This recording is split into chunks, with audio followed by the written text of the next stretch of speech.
Namaskar. I'll be reading out the address by the Honorable President of India.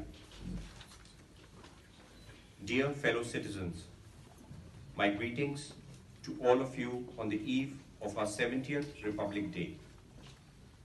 This is an occasion to commemorate the values of our democracy and republic. This is an occasion to reaffirm our commitment to liberty, fraternity, and equality across our society and among all our citizens. And above all, this is an occasion to celebrate India and the spirit of being Indian.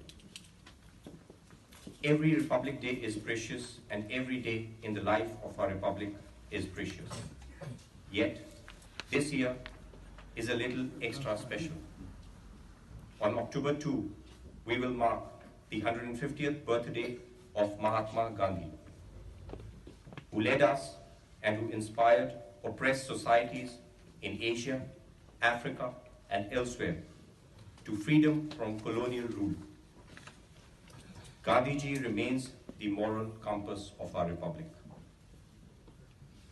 His teachings are still the touchstone to measure our policies and initiatives. His 150th anniversary is not for India alone.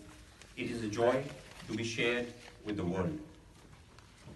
A few weeks after Gandhiji's birthday, on November 26, we will mark the 70th anniversary of the adoption of our Constitution. This enlightened and far-reaching document laid the foundations of our republic. It was the work of men and women of principle and patriotism, the members of the Constituent Assembly. In particular, we recall the role of Baba Sahib Dr. Bringhm Ambedkar, who chaired the drafting committee. In his honor and in our Constitution's honor, the nation will celebrate Constitution Day this year in an appropriate manner.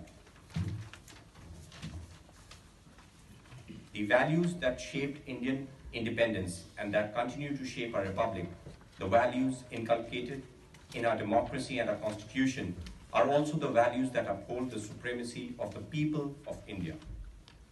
This year, the people of India, each one of us, have another responsibility of voting in the general election and electing the 17th Lok Sabha. The ideas and idealism of our democracy will come into full force.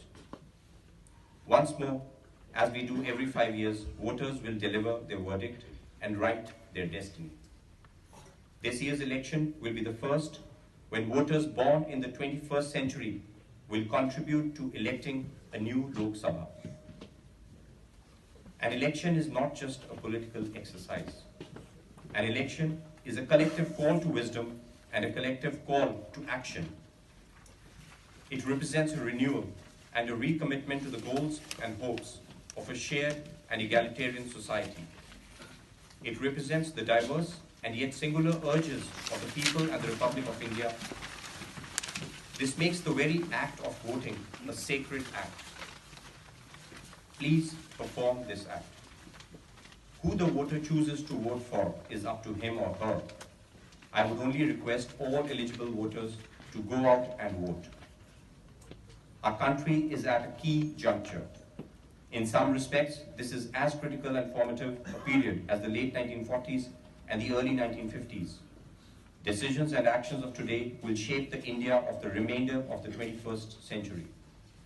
As such, this is not just a once-in-a-generation moment, it is a once-in-a-century moment. Having said that, let us remember that this election is only a milestone in the journey towards fulfilling the aspirations of our people and building a developed India. India is at the doorstep of eliminating extreme poverty for the first time in memory. A program of universal and equitable healthcare has begun to be rolled out. Affordable medicines and medical devices and implants are becoming a reality for more and more sections of our people. A greater number of Indians than ever previously have access to proper housing with modern sanitation and electricity.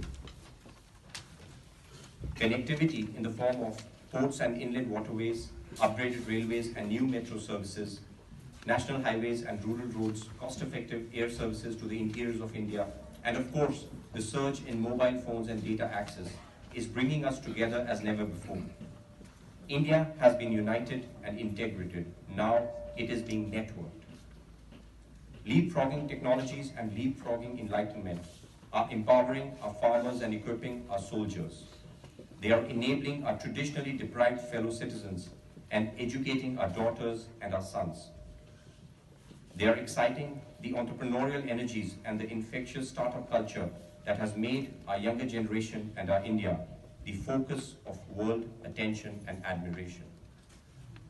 Fellow citizens, in my travels across the country and my engagements with all sections of our society, I have sensed appreciation for such efforts and such hard-won advance. This is more so in the perception of senior generations that have lived through and strived to overcome the shortage economy. In area after area, commodity after commodity, we have converted difficulty into availability. We have done this step by step and year by year.